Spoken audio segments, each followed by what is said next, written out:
This is part number two. In the last one, we looked at the idea of physical properties. Now we're going to look at chemical properties in your notes. Chemical properties, this is when there's a chemical reaction and the substance becomes something new. Right? My favorite way to describe this way is some trucks that I used to have. If I drove them into the parking lot, you might say they're rusty. How would you know that they're rusty if you look at them? You're going to look at it and you're going to go, oh, look at that spot down there. It's all a different color. It's kind of a brownish, reddish color. It doesn't look like the way the truck's supposed to look. Right? So really that spot down there in the bottom of the truck changed its properties. Right? The metal is now like flaking off. It's changed its color. It's entirely different. Can I make that spot back into metal? Can I make it just go and make it back into the iron that it was made out of? No, I can't. All right, the only way that I'm going to be able to take that spot and make it back into metal is I actually have to take it and I have to burn it at an extremely high temperature and burn the oxygen off of it. Because what the iron did is it actually combined with the oxygen in the air and made iron oxide. And iron oxide is rust. So I would have to take my truck and take it to a scrapyard. And what they would do is they'll take it and they cut it into pieces and they throw it into this really hot furnace and they burn it. And when they burn it, the oxygen comes off and they get a big old glob of iron down in the bottom. And now they can take that glob of iron, send it off to Ford Motor Company or Chevy and make me a new truck. That's the only way I can get that rust back to iron. So also I point this out, and this is another reason, why do you take these kind of courses? All right, well, one reason is if you go into an automotive place, the scary part is you can walk down the aisles and you can find bottles of stuff and it'll say this makes rust back into iron, this will fix the rust on your car, right? Even like the cartoon cars in that one, remember there was Rusty's fixes the rust on your car. I know that was a cartoon, right? But they do actually sell stuff that's like this. Can't be done. You can't make rust back into iron without removing that oxygen. That's what's got to happen. Right? A lot of times what those substances do is they basically spray over the top of it. Looks like everything's wonderful. But actually underneath that iron is still oxidized, and what you'll find is that rust will actually push that stuff right off your car. And all of a sudden you'll have rust coming right back in exactly the same spot. Right? So examples of chemical properties are things like rusting. And really rusting is anytime something oxidizes. We always think of rust as it's got to be always iron. If you have a Ford F-150, Ford F-150s are made out of aluminum, not made out of iron for the most part. Do they rust? A lot of people say no. Actually, they still do rust, but they rust in a different way, or at least a different look. And what it is that the aluminum will oxidize, and what you'll find is that the aluminum becomes powdered. There's like this white powder that produces that. That's actually aluminum oxide. That's the rust of aluminum versus the other. Oh, hold on.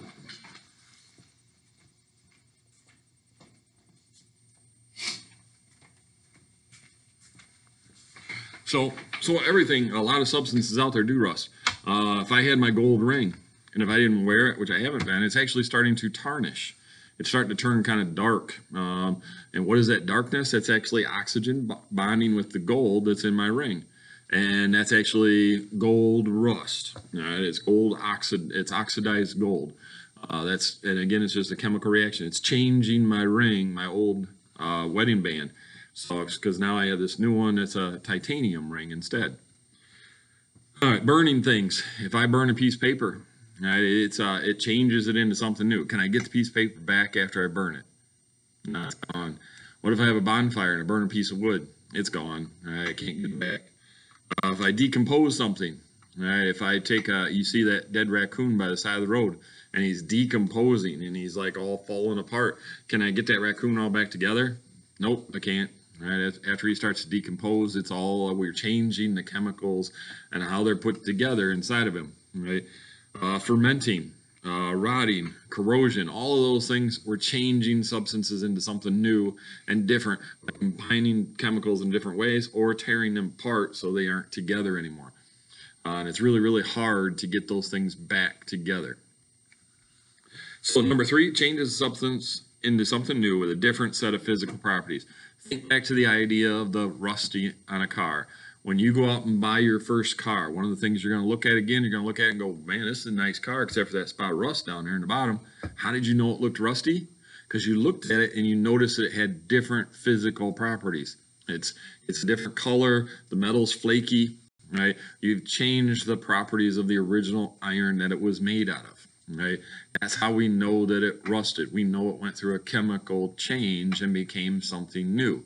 Now, again, really all it actually did is oxygen combined with it. That's really what happened. But we can't get that oxygen back off unless we scrap the vehicle and burn it, like I talked about a little bit ago. All right, so now at the very end of your notes, there are 5 things, I'm sorry, I listed there. But really, it's some things that identify how do we know if a chemical change has occurred. Well, the first one, letter A, says energy is given off or absorbed. If I take something and I burn it, so I burn a piece of wood, burn a piece of paper.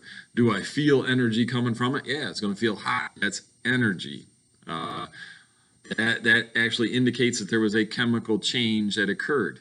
If something explodes, a thing of dynamite, that's going to give off lots of energy. That's a chemical change. It's totally changed into something new. I did put in parentheses to point out that melting and boiling, those are not chemical change, even though it seems like they give off or take in energy, which they do, but it's a different process, right? We haven't changed it into something new. So know that if it's a melting or boiling point, that's a physical change. If we change it into something new, we change the substance, rust, then it's something totally new. That's a chemical change. Something that's kind of interesting to know is that when you rust something, it actually gives off heat. And if you go to the store and buy substances or things that you can heat up without a stove, the military has MREs. And MREs, what they do is they actually have a little container, a little package of stuff, and what the military guy is supposed to do is take some of his water and pour it in there. The reality, what's inside there is it's just some iron and some salt. And when you add water to it, it causes a chemical reaction, causes the iron to rust. And it actually gives off lots and lots of heat. And we can use that heat in order to make heat to make the food warm. You can also get those little packet things that you can put inside your gloves to make them keep your hands warm. Same idea. All it is that when you rub it around, you're getting moisture inside there. Inside of it is iron and salt, and we're causing it to rust, which gives off heat. It is actually an exothermic reaction giving off heat. All right, that's one way. Another way, letter B, is a color change. Again, thinking about the idea of rust. That rust looks a different color, so we know it was a chemical change. When we change the color of something, it's an indication that it's a chemical change. The third one is if a gas is given off, like taking vinegar and baking soda, putting those together, you get a whole bunch of bubbles that come off, which means there was a gas that was given off, so there was a chemical change. We can even say, and I know this sounds really gross, but when you feel really, really gassy after you eat a dinner, what does that mean is going on inside your body is that you are actually chemically tearing that food apart. And as you tear it apart, you actually give off gas. And because you're giving off gas, it indicates that your body is doing a chemical change to the food that you ate.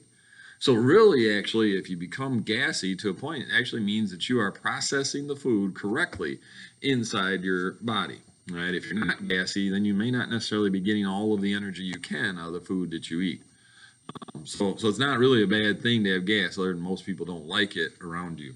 So the fourth type is a new thing. It's called precipitate. And the abbreviation I put in there is PPT. That's the abbreviation for precipitate. It's not my abbreviation. That's the scientific abbreviation for it. And what that is that all of a sudden you have a solution that's clear, and you add something to it, and all of a sudden, it turns all cloudy. And that cloudy stuff, no matter how much you swirl it around, stir it, it's never going to dissolve. It's because that substance no longer dissolves in the water that's there. Right? Hopefully we'll talk about this more later on in this course, some more, the idea that precipitate. But we find that in a lot of water tests, like a lot of the water tests that I use in my pool, the city water tests, they utilize precipitate chemical reactions where they add some drops to it to take a clear water sample and all of a sudden make it cloudy. And as for when that turns cloudy, that tells them how much substance there is inside the water as to whether it's safe or not to drink. So those are the main four. Those are the four things that indicate a chemical change has occurred. The fifth one I have down there says it's not reversible. It's not really something you're gonna be able to see, but it means, like, remember we talked about the idea of the rust on a truck. You can't switch it back to just the iron that's there without a really complicated process of heating it up really hot and burning the oxygen off of it. That's a complicated process in order to get it back. So it's not reversible easily. Compared to physical properties, like if I melt some water and melt some ice, make it into water, can I change that back into ice easily? Sure, I just take it, put it in the freezer, and it'll turn back into a solid, turns back into ice. Once it turns into ice, can I switch it back to liquid water? Yep, take it out of the freezer and it'll melt and it turns back into liquid water. Those are easy processes to do. We can switch that all day long, back and forth, back and forth, back and forth, back and forth. All right, but you can't make your car rusty, then take it back to not rust, then make it rusty, and then make it not rust. You can't do that. It's not a simple process. Those chemical reactions are not reversible easily. All right, well, that concludes our notes concerning the properties of matter. So we'll see you next time.